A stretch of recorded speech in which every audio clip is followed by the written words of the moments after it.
எமது கலாச்சாரத்துக்கு உள்ளால இருந்து நாங்க கல்வி கற்கணும்.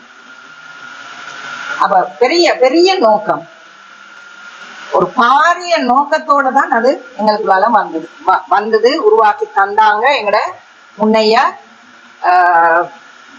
கல்வியலாளர்கள், அதே மாதிரி அரசியல்வாதிகள், அல்லது அதோட எமது ஞானிகள் சொல்லணும். டாக்டர் பதியெல்லாம் இவங்க சொல்ற மாதிரி பாக்குறேன்னால் அவர் ஒரு முஸ்லிம் சமுதாயத்துக்கு பெரிய ஒரு பாரிய ஒரு வேலையை செஞ்சுட்டு போனவங்க.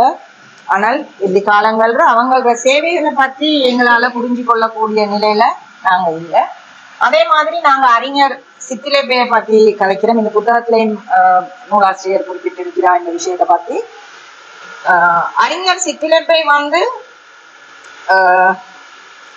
அறிஞர் சித்திலேபையில ஆசிரியர் யாருன்னு யாருக்கான்னு தெரியுமா? இதுல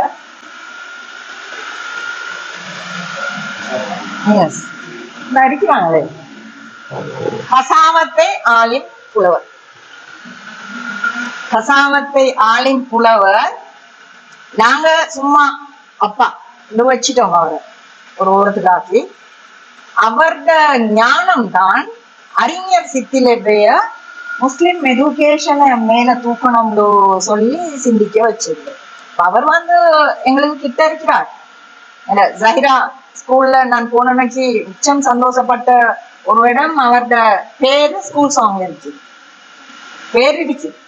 சோ அந்த முந்தி உள்ளவங்களுக்கு யாரு ஞானிகள், யாரு எங்களுக்கு நலவு செஞ்சவங்கன்றத மிக தெளிவாக தெரிஞ்சு வச்சிருந்தாங்க. ஆனால் அடுத்த காலம் வார நேரம் நாங்கள் நுனிப்புள் மேய்ந்த சில கல்வியலாளர்களோட மட்டுப்படுத்தி கொண்டதுனால எங்கட பாரம்பரியங்கள் எல்லாம் விட்டு போட்டுட்டோம். அவங்கள கூடிய அவங்க எழுதின புக்ஸ், அந்த அரபு தமிழ்ல அவங்க எழுதின நிறைய புக்ஸ் இருக்குது. அது சும்மா அரபும் தமிழும் இல்லை, அது ஒரு பெரிய ஒரு இலக்கியம். அதுல இலக்கியம் முந்தி உள்ள இந்த வயசாளிகள் எல்லாம் நிறைய நிறைய அறிவு உள்ளவங்க.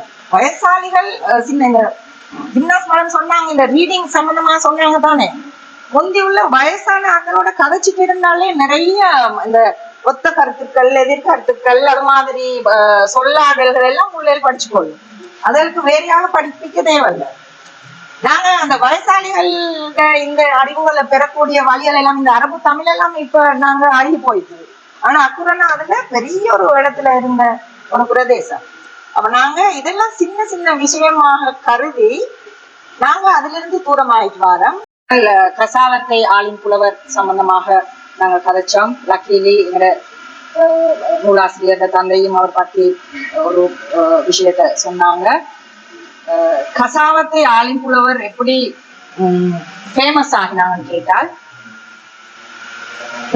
முந்தைய நூற்றாண்டு அதுலதான் அவங்க 1800 வாழ்ந்தவங்க. அப்ப அந்த காலம் இப்ப மாதிரி இல்ல. மக்கா நகர்ல அது ஆன்மீகம் செறிந்த ஹஜ் காலங்கள் எல்லாம் மிகவும் ஆன்மீகம் செறிந்த நிலையில தான் மக்கம் இருந்துச்சு, காபத்துல்லா. அப்ப அந்த நேரம் ஒரு பழக்கம் இருந்தது மக்காவுல. உலகில் உள்ள பேரறிஞர்கள் அங்க கதைப்பாங்க, அந்த விஷயங்களை டிஸ்கஸ் பண்ணுவாங்க. அப்ப அப்படி ஒரு டிஸ்கஷன்ல கசாவத்தை ஆலிம் புலவர் அவரோட ஞானத்தை கண்டு அங்க உள்ள ஆலிம்கள், அங்க உள்ள அறிஞர் பெருந்தாளிகள் அவருக்கு சூட்டின பட்டம், அவர் மூலமாக அக்குரணைக்கு சூட்டின பட்டம் தான் அக்குரணை சிறு மக்கம். மக்கள் சொல்றது பேரறிஞர்கள் வாழ்கின்ற ஆன்மீகம் நிறைந்த ஒரு பிரதேசம்.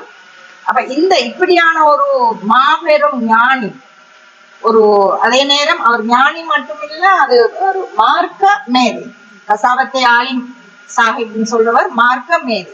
அப்படி ஒரு மேதை ஒரு பிரதேசத்திலிருந்து வந்திருக்கிறார்கள். அது கட்டாயமாக சிறுமக்கமாகத்தான் இருந்திருக்கணும்னு சொல்லி அந்த பேரு அக்குரணைக்கு சூட்டப்பட்டது.